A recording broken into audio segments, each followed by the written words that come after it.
오늘 성경의 말씀에 보게 되면 참 욕심, 사망, 이런 죄라고 하는 좀 부정적인 단어들이 등장을 합니다. 자, 그런데 이 본문 속에서 정말 이야기하고자 하는 것은 우리들이 살아가는 데 있어서 이 욕심에 노출될 때 우리의 삶이 여러분 문제가 일어날 수밖에 없다라는 것을 사실 이야기하고 있는 거죠.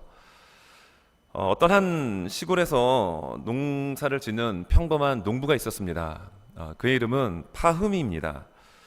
그는 나름대로의 땅도 있었고 또 그 땅을 조금씩 매입을 하면서 나름대로의 안락한 또 단란한 그런 생활을 했던 사람이에요.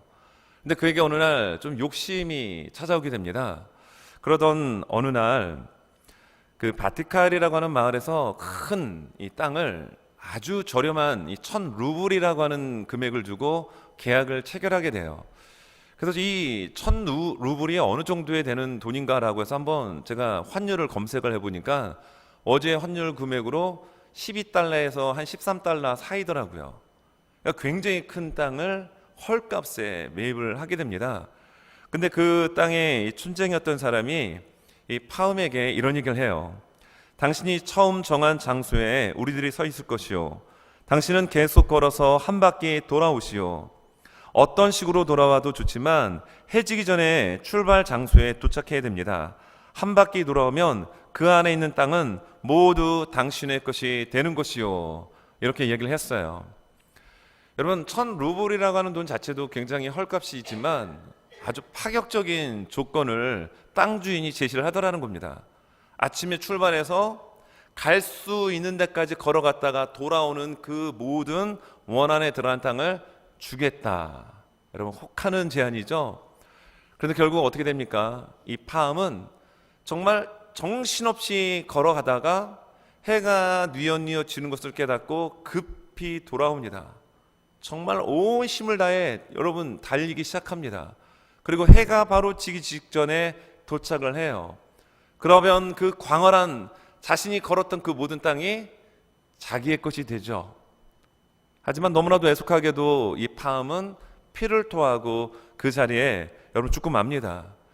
이것이 그 유명한 레오 톨스토이의 단편집인 사람에게는 땅이 얼마나 필요한가라고 하는 스토리의 내용입니다. 여러분, 그가 땅을 다 얻은 것 같습니다. 하지만 그에게 있어서 가장 중요한 목숨을 잃고 말았답니다. 결국 그가 얻은 땅은 얼마의 땅이었는가? 그의 시신이 누울 수 있는 2m 안팎의 땅이었다라는 이야기로 이 이야기는 끝나고 맙니다. 그럼 파함이라고 하는 평범한 농부, 나름대로 열심히 성실하게 여러분 땀을 흘리면서 그의 인생을 개간하고 그의 농작물들을 키워나가면서 행복한 인생이었지만 조금씩 땅을 넓히려고 했던, 그리고 어느 날 악마의 속삭임처럼 그가 달려가는 밟는 모든 땅이 자신의 것이 된다라고 하는 파격적인 제안을 받아들일 때 여러분 그는 정신없이 달려나갑니다. 그 책의 내용에 보게 되면 그가 걸어갈 때마다 그 앞에 비옥한 땅이 있었다라는 거예요. 그러니까 그 비옥한 땅을 볼 때마다 야, 내가 조금만 더 가야지, 조금만 더. 그러다 결국 그는 그 욕심 때문에 목숨을 잃고 맙니다. 결국 그는 그의 시신, 그의 몸뚱아리 하나 겨우 안장할 정도의 2m의 땅을 얻게 됩니다. 여러분, 오늘 성경 본문은 이 욕심에 대한 이야기를 하죠. 그런데 오늘 성경 본문을 보게 되면은 시험이라는 단어가 참 많이 등장을 하죠. 여러분, 시험이라는 단어 누가 좋아할까요? 교회 안에서도 이런 시험이라는 단어 참 종종 씁니다. 아, 시험에 빠졌다. 여러분, 시험에 빠지지 않길 바랍니다. 성령님이 함께 하시고 하나님이 함께 하시면 시험이 아닌, 여러분 그 시험을 뛰어넘을 수 있는, 시험을 도약하여 오히려 나의 믿음을 더욱더 강화시키고 믿음의 진보를 드러낼 수 있는 그런 기회가 되릴 줄 믿습니다. 코로나가 우리를 지치게 하고 참 많은 것을 빼앗아간 것처럼 여러분 느껴지지만 실상은 코로나는 나의 믿음이 지금 어떠한 가운데 있는가, 나의 믿음이 가라진가 아니면 알곡인가, 하나님이 진정 기뻐하는 삶을 살아가고 있는가 아니면 종교인으로 내가 살아가고 있는가라고 하는 시금석이 되는 것이 코로나가 아닌가요? 마찬가지입니다. 하나님께서는 여러분 우리를 시험하는 분이라고 성경은 이야기합니까? 아니다라는 거예요. 그래서 오늘 본문 앞절에 13절에서 이런 얘기를 합니다. 사람이 시험을 받을 때 내가 하나님께 시험을 받는다 하지 말지니 하나님은 악에게 시험을 받지도 아니하시고 친히 아무도 시험하지 아니하시느니라. 여러분, 하나님은 우리를 시험하지 않습니다. 여기에 나오는 시험은 테스트라고 하는 시험이 아니라 유혹하다라고 하는 템테이션이라는 단어를 쓰고 있죠. 말 그대로 유혹은 누가 하죠? 악한 마귀가 유혹을 합니다. 왜 그렇죠? 우리를 도적질하고 죽이기 위해서 우리를 유혹합니다. 사망의 구렁텅이로, 죄악의 구렁텅이로 우리를 끊임없이 잡아당깁니다. 유혹시킵니다. 하나님은 이걸 하지 않는다라는 거예요. 시험이란 단어로 그냥 같이 그냥 두리뭉실하게 이야기하는 것이 아니라 하나님은 믿음의 자녀를 상급을 주시기 위해서 테스트는 하시지만 죄악의 길로, 사망의 길로 끌고 가기 위하여 유혹하는 템프테이션의 하나님이 아니다. 분명 13절에서 말씀하십니다. 그리고 14절에서 이야기하기를 오직 각 사람이 시험을 받는 것은 자기 욕심에 끌려 미혹됨이니. 이런 파암이라고 하는 이 평범했던 농부가 왜 목숨을 잃고 말았죠? 눈앞에 비옥한 땅이 보입니다. 조금 더 힘을 내서 달려나갑니다. 내 땅이 넓어지는 그런 꿈 때문에 여러분 기분이 좋았을 거예요. 나름 행복했을 것입니다. 그리고 이제는 해가 떨어지기 시작하니까 돌아가야 되는데 눈앞에는 더 비옥한 땅이 보입니다. 그래서 조금만 더 결국 그는 죽고 맙니다. 우리가 직장 생활할 때도 마찬가지죠. 직장 내에서도 뭔가 조금만 더 아니면 물질을 벌어들이기 위해서 조금만 더 그러다 정말 중요한 가치를 잃어버리는 삶의 구조 속에 우리는 어쩌면 살아가고 있는지 모르겠어요. 여러분, 욕심이라고 하는 그 단어의 뜻이 이렇습니다. 어떤 것을 정도에 지나치게 탐내거나 누리고자 하는 마음.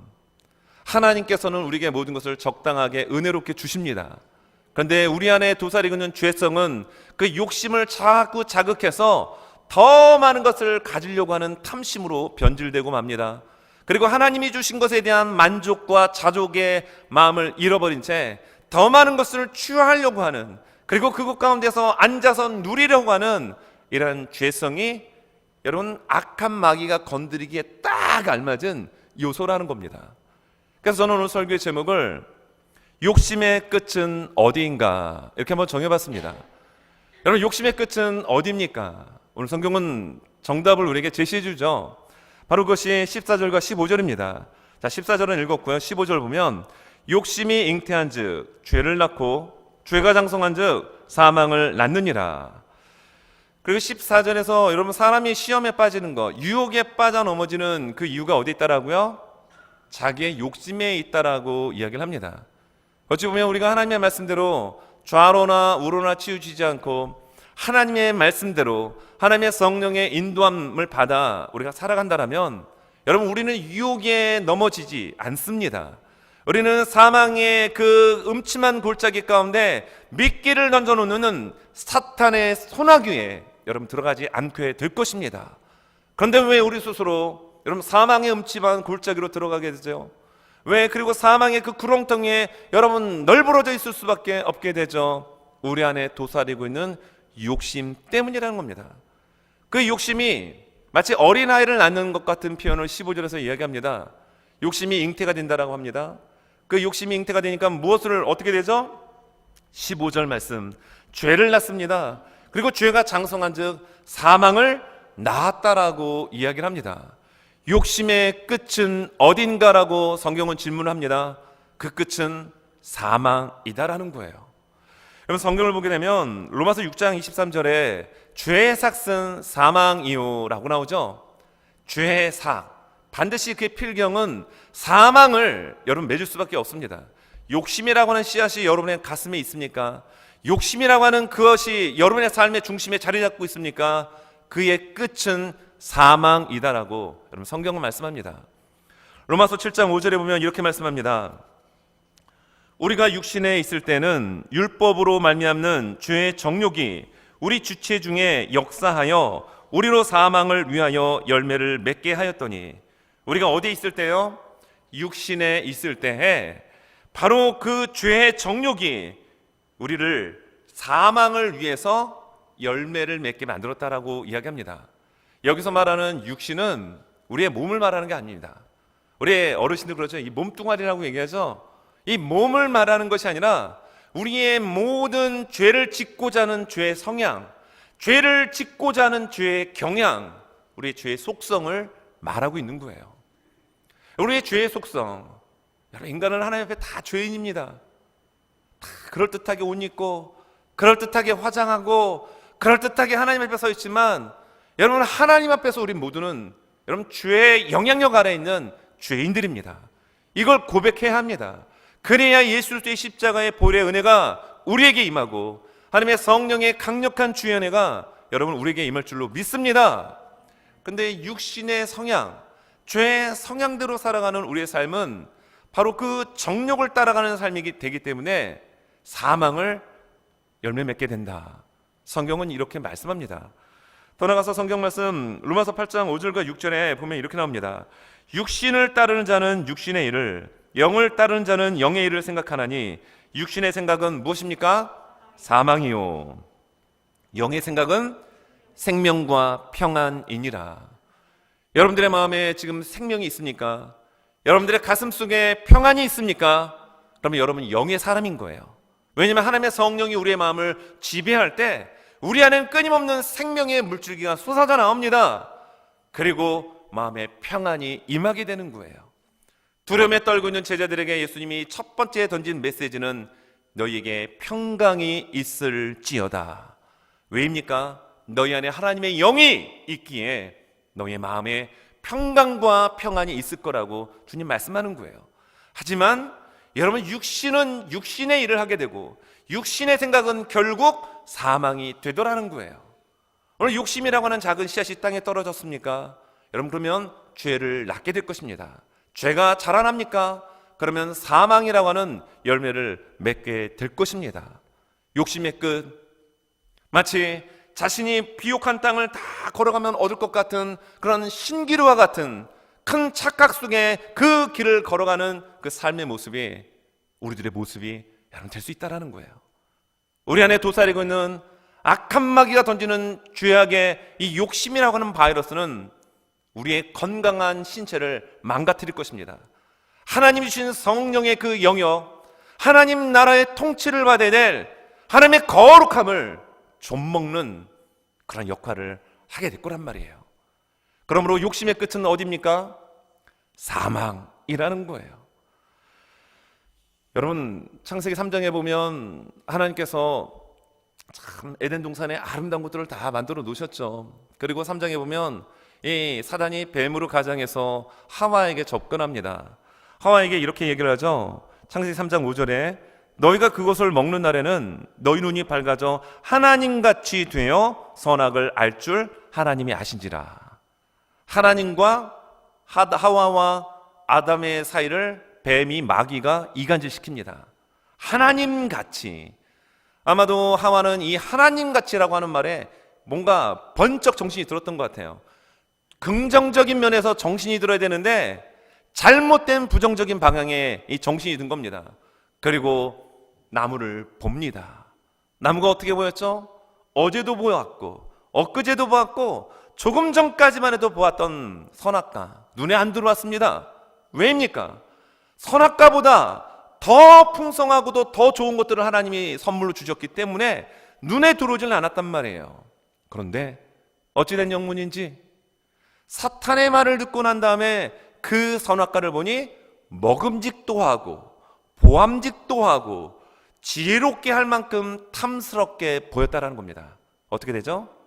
욕심이 떨어졌습니다. 욕심의 바이러스가 하와의 마음을 점령하니 성큼 선악과를 따먹어 자기가 먹고 그거를 또 남편 아담에게 주니 아담은 줏대도 없이 그걸 넙죽 받아먹는 역사의 비극이 시작되어 우리의 인생이 이렇게 힘든 거 아닙니까? 욕심, 하나님과 같이 되고자 하는 교만의 마음, 탐심, 그것보다 더 지나치게 갖고자 하는 마음, 이 마음 때문에 하나님이 만드신 자연이 파괴가 되었고 하나님께서 만드신 아름다운 우리의 모든 것들이 여러분 파괴가 되고 말았습니다. 욕심은 우리의 모든 것을 파괴시키는 사망의 길로 인도하고 합니다. 여러분, 어머니들에게 있어서 자녀들은 어찌 보면 우상과 같은 존재죠. 자식을 위해서는 모든 것을 다 할 수 있는 존재, 어머니, 아버지입니다. 특별히 어머니들, 한국의 어머니들 보면은 자녀들에 대한 정성이 지극정성입니다. 그런데 어머니들을 보면은 참 욕심이 많은 것 같아요. 그 욕심이 불안감에서부터 시작이 된다고 해요. 자녀들을 볼 때 옆에 있는 친구 아니면 또 같은 학교에 누구네 엄마의 누구 아들 딸 학원을 다니면은 우리 딸 우리 아들도 학원을 보내야 되고 또 무언가를 하게 되면은 그것을 같이 해야 되는, 그래야 마음의 안정을 취하는 그런 이상한 사회 구조가 대한민국의 교육 현실이기도 하죠. 어머니의 욕심, 이러한 이야기가 있어서 제가 좀 소개를 하려고 합니다. 아이가 공부를 안 하면 어머니는 난리가 나죠. 남들은 다 열심히 공부하는데 너는 왜 안 하냐고. 그래서 아이가 열심히 공부를 합니다. 그럼 엄마는 또 난리가 납니다. 남들은 새벽까지 공부하는데 너는 왜 그렇게 안 하냐고. 아이가 공부를 새벽까지 열심히 하죠. 그럼 엄마는 또 난리를 칩니다. 새벽까지 공부하는데 성적은 왜 그 모양이냐고. 아이가 새벽까지 공부해서 전교 1등을 합니다. 그럼 어머니는 어떻게 하죠? 또 난리를 칩니다. 내가 사교육비를 얼마나 쓴 줄 아냐고. 그런데 이 아이가 새벽까지 공부해서 전교 1등을 하고 어머니에게 나를 이렇게 교육시켜 주셔서 감사하다라고 고맙다라고 인사를 합니다. 그러면 어머니는 또 난리를 치죠. 왜죠? 고마운 줄 알면서 서울대는 왜 못 가냐고.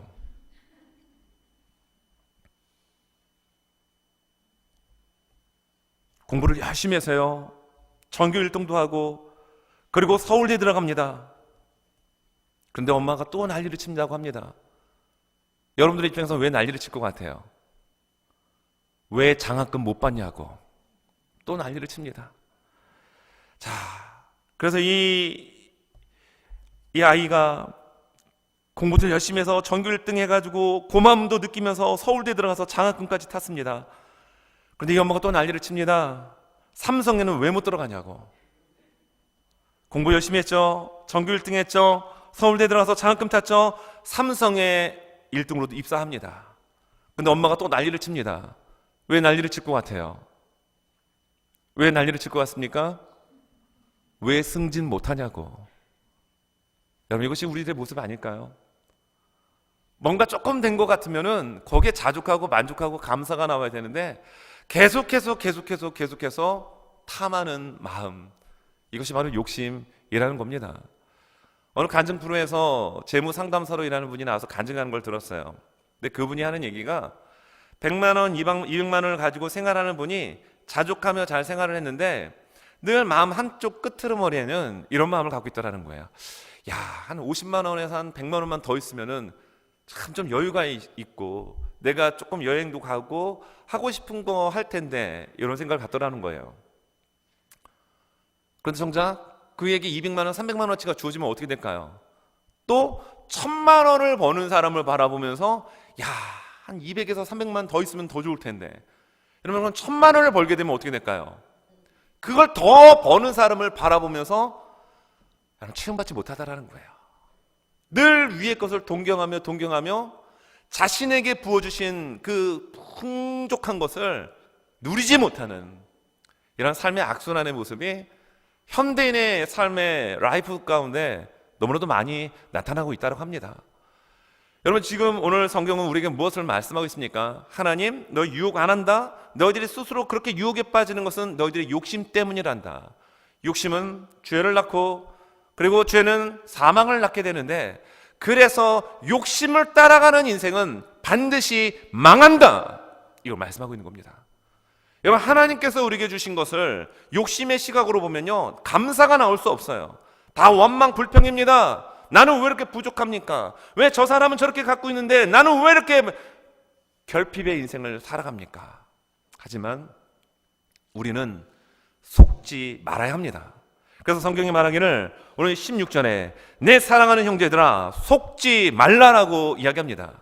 바로 이래서 두 번째, 여러분, 하나님께서는 우리에게 최고의 것을 주십니다. 하나님께서 우리에게 주시는 것은요, 최고의 것, 최상의 것을 우리에게 아낌없이 쏟아 부어주십니다. 하지만 욕심의 그러한 사단이 던져주는 미끼를 따라가는 인생은 자족이 없고 만족이 없고 감사와 행복이 여러분 묻어날 수가 없게 되는 거예요. 그래서 야고보 형제가 강력하게 이야기하는 겁니다. 여러분 속지 마십시오. 욕심을 따라가는 악마의 속삭임에, 이 톨스토이가 쓴 그 단편집에 보게 되면 악마가 속삭이는 내용들이 나오더라고요. 악마의 속삭임에 여러분 넘어가는 인생은 욕심 따라가다가 결국 사망으로 끝나죠. 거기에 속지 말라라는 겁니다.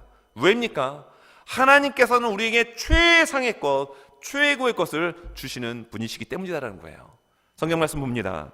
자, 16절부터 18절에 보면, 자, 내 사랑하는 형제들아 속지 말라. 온갖 좋은 은사와 온전한 선물이 다 위로부터 빛들의 아버지께로부터 내려오나니 그는 변함도 없으시고 회전하는 그림자도 없으시니라.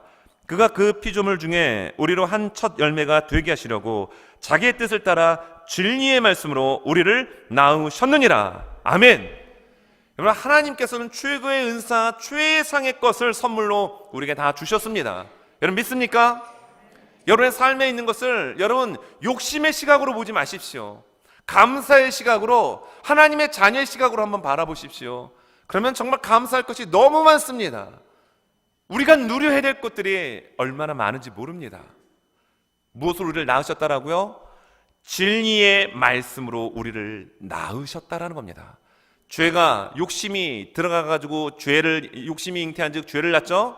그리고 죄가 여러분 장성한 즉 사망을 낳게 됩니다. 하나님은 반대로 말씀하시는 거예요. 욕심 따라가다는 사망이라는 열매를 낳을 수밖에 없지만 하나님을 따르는 자, 복음으로 말미암아 예수 그리스도의 십자가의 핏방울이 묻어있는 복음으로 말미암아 거듭나고 회심되어지고 중생된 하나님의 자녀를 하나님이 낳으셨다라고 하는데, 여러분 생명까지도 아낌없이 주신 하나님께서 우리에게 좋은 것을 주시지 않을까요? 이미 주셨습니다. 우리에게 믿음의 사이즈에 맞게끔 하나님은 주셨어요. 여러분들이 받은 것이 작다고 생각이 드십니까? 그러면 역으로 나의 믿음의 그릇은 어떠한가를 한번 가늠해 보십시오. 나의 믿음의 그릇이 이렇게 된다면 하나님은 이 이상의 것을 우리에게 부어주십니다. 하지만 나의 믿음의 그릇이 종지 같은데 그 산만한 은혜를 부어주신들 여러분 그것이 다 채워집니까? 그렇지 않다라는 거예요. 우리의 믿음의 사이즈, 믿음의 용량, 아무리 많은 데이터의 용량 좋은 여러분 것들을 가져온다 하더라도요, 내 컴퓨터의 용량이 작아버리면 그거 소화 못 시킵니다. 저장도 안 됩니다. 재생도 안 됩니다. 하나님은 우리를 예수 그리스도의 복음으로 낳으셨다라고 얘기했고, 말씀에 나오는 것처럼 온갖 좋은 은사와 온전한 선물로 어디서부터요? 위로부터 우리에게 내려주셨어요. 근데 사탄마귀는요, 마치 이 모든 것들이 자기인 것처럼 자꾸 우리를 욕심으로 인하여 끌어당깁니다. 하지만 우리가 기억해야 합니다. 오늘 16절의 말씀, 형제들아 속지 말라. 여러분 그게 마귀의 것이 아닙니다. 사단의 것이 아니라는 거예요. 하나님의 것이기 때문에 가장 좋은 것으로 채워주시는 그 하나님의 모든 것들을 받아 누리는 저와 우리 모두가 되실 수 있기를 예수님의 이름으로 축원합니다. 왜입니까? 여러분 성경에 보면 로마서 8장 14절에 무릇 하나님의 영으로 인도함을 받는 사람은 곧 하나님의 아들이라 라고 말씀하셨기 때문이에요. 하나님의 영으로, 주의 성령으로 충만하고 인도함을 받는 우리는 곧 하나님의 자녀입니다. 하나님의 아들입니다. 더 나아가서요, 여러분 계시록 3장 21절에 보면 그 라우디아 교회를 향하여 예수님 말씀하시면서 이기는 자에게 예수님이 앉으시는 보좌에 함께 앉는다라는 표현을 하십니다. 누가요?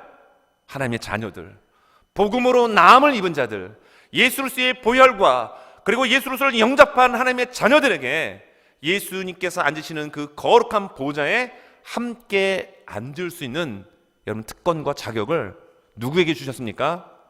바로 여러분들에게 주신 거예요. 하나님의 자녀에게 여러분 주신 겁니다. 그런 존재가 우리들이에요.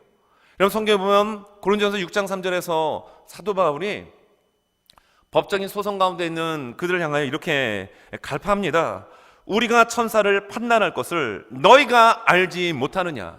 여기 천사는 악한 천사죠. 사탄을 말하죠. 악한 천사들을 심판할 여러분 그 권세가 누구에게 있다라고요? 하나님의 자녀에게 있는 것을 너희가 알지 못하느냐. 이렇게 말씀하십니다. 그리고 계시록의 마지막 장 22장 5절에서는 여러분 새 예루살렘, 완전한 하나님의 새 하늘과 새 땅이 임하는 우리가 장차 거해야 될 완전한 하나님의 그 나라 가운데 성경은 우리에게 이렇게 말씀합니다. 계시록 22장 5절 후반부에 그들이 세세토록 왕노릇 하리로다. 아멘.